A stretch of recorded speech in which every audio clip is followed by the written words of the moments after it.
berdebat Pemirsa, Anda dengan masih kiri bersama kanan. kami. Saya langsung tanya ke Pak Rufinus. Dari tadi kita berdebat. Kalau ikut sih pasti ikut, tapi masalahnya kubu yang mana, gitu kan? Nah, kalau masalah kubu yang mana, ini berarti kita berpatokan pada acuan yang mana, SK Menkumham atau tadi revisi undang-undang. Kalau menurut Anda seperti apa, Pak? Nah, jadi kalau saya mengatakan tadi, kalau undang-undang ini sudah benar-benar baik. Undang-undang yang sekarang ya? Jadi makanya, tidak perlu direvisi? Iya. Undang-undang pilkada maksudnya? Iya, undang-undang pilkada. Makanya waktu itu karena ada sengketa ini, kita rapat di Kapoksi. Kita undang KPU. Nah, syarat waktu itu saya buat ada 4. Saya menandatangani sebagai Kapoksi. Ya. Salah satu diantaranya adalah inkrah, kemudian islah, kemudian putusan terakhir. Tapi ini dengan catatan. Ya. KPU harus bisa menanggapi ini atas pertanyaan saya yang pertama, apakah ini norma baru atau bukan? Ya kan? Kemudian bagaimana kita menghargai negara yang sudah membuat keputusan Menkumham? Kemudian sosiopolitiknya seperti apa? Ya. Dan legal standing daripada undang ini gimana? Kalau itu dijawab oleh KPU, saya bersedia untuk menandatangani. Itu konsep saya. Nah, sekarang kalau saya melihat semua konten yang ada di dalam Undang-Undang 8 2015 tentang pilkada, tidak ada yang tidak diatur. Bahkan masalah konflik sudah diatur di dalam Undang-Undang Parpol. Nah, sekarang prosesnya adalah masalah hukum. Kalau kedua partai ini sebenarnya tunduk terhadap Undang-Undang Parpol, ikutin karena Mahkamah Partai itu sudah memutuskan itu adalah sifatnya final and binding. Ya. Kalau itu diikutin, nggak ada yang lain. Jadi makanya saya katakan, apakah keputusan MK ini merupakan objek tun? Pertanyaan besar. By legal saya bilang no. Nah ini, saya perlu jawab sebentar. Ya. Kalau Bang Rufinus mengatakan apakah bersifat final dan binding itu tadi adalah keputusan Mahkamah Partai. Saya perlu mempertanyakan keberpihakan pemerintah dalam hal ini. Kenapa? Keputusan P3 nyata-nyata 100% 7 dari anggota Mahkamah Partai saya menyatakan hasil Muktamar Surabaya tidak sah. Dan mereka mengatakan Muktamar Surabaya adalah muktamar yang ilegal. Bahkan setiap saat Mahkamah Partai waktu mereka melaksanakan Muktamar di Surabaya, Mahkamah Partai sudah mengirim surat kepada Kumham. Bahkan ada jawaban dari Jenahu bahwa memang di sana itu tidak sah.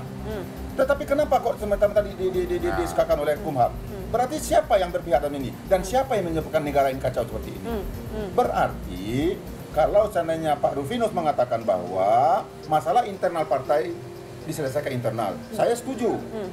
Ada anggaran dasar, anggaran rumah tangga partai yang mengatur. Di anggaran dasar, anggaran rumah tangga partai P3 mengatakan muktamar dilaksanakan paling cepat paling lambat 1 tahun setelah kabinet baru terbentuk. Kabinet baru terbentuk tanggal 22. Artinya muktamar dilaksanakan sebelum kabinet baru terbentuk adalah ilegal.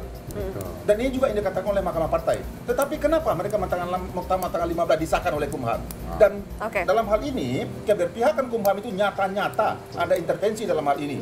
Dan makanya banyak mengatakan Kumham ini nggak layak jadi Kumham. Gitu. Kalau seperti itu, Bang Boni, apakah kita bisa berpatokan pada hasil mahkamah internal? Ini kan masih asumsi dan tuduhan. Maaf. Ini bukan tuduhan. Ada keputusan yang nyata dan ini dibuktikan oleh PTUN bahwa ini dimenangkan oleh kami. Ya, Bang Boni silakan. Dibatalkan gitu.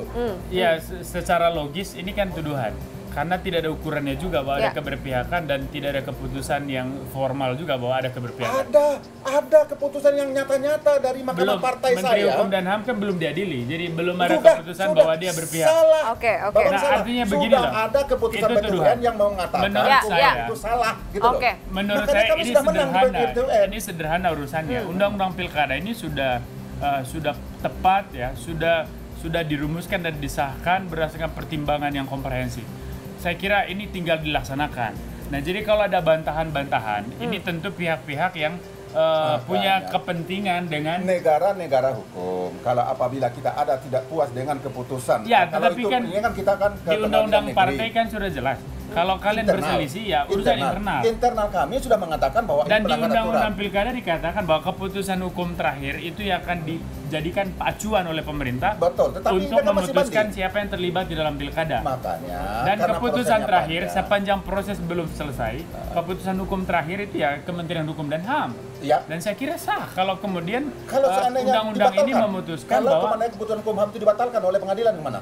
Saya tanya sama kalau dibatalkan setelah pilkada, mungkin itu pertanyaan belum menarik. setelah pilkada, sekarang sudah dibatalkan oleh PT UN bahwa hasil Muktamar Surabaya itu tidak sah.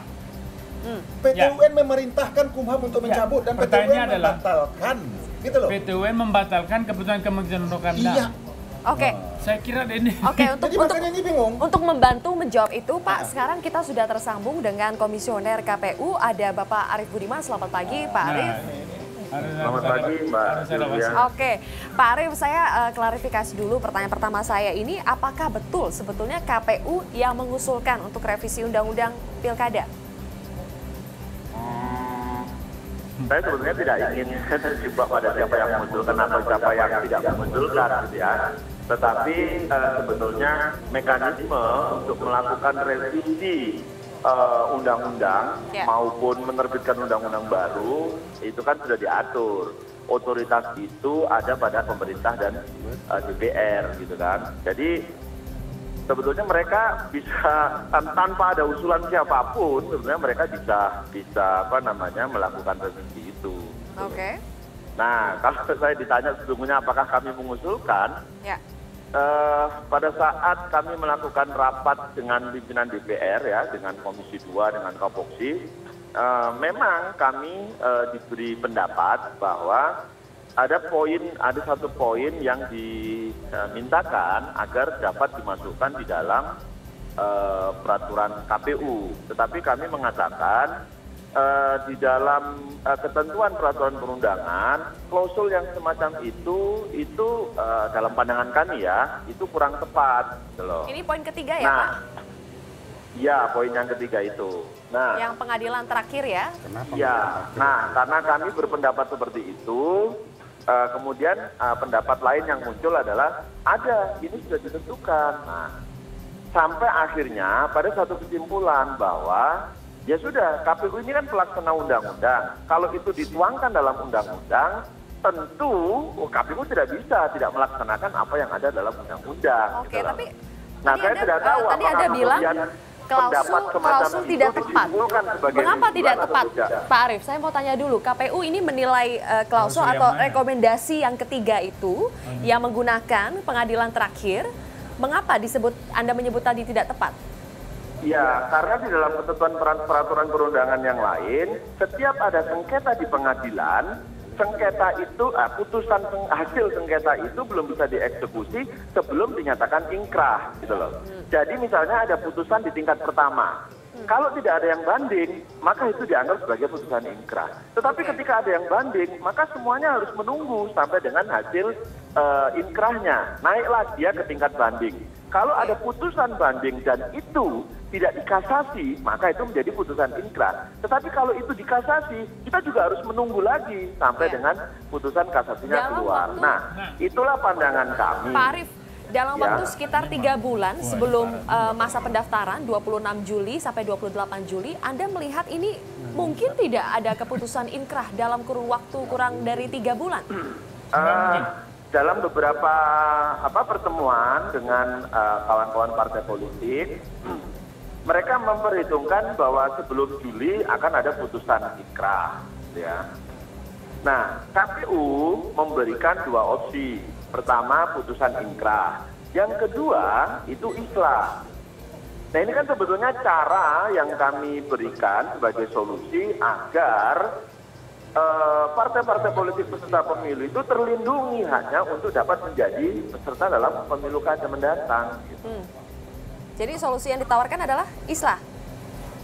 Kalau inkrah belum ada. Oke, nah, baik. untuk mencapai inkrah sesuai dengan target yang diharapkan, maka kemarin dalam pertemuan rapat konsultasi itu juga disimpulkan ya, jadi ada kesimpulan yang ketiga, itu melakukan pertemuan dengan MA dan MK.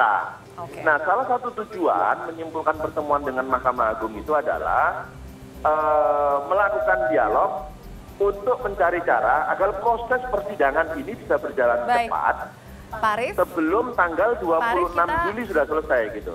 Ya, Pak Arief, kita harus jeda terlebih dahulu. Nanti kita akan sambung lagi setelah jeda. Tetaplah bersama kami, pemirsa. Nanti kami akan kembali lagi. Nah, saya mau komentar nih.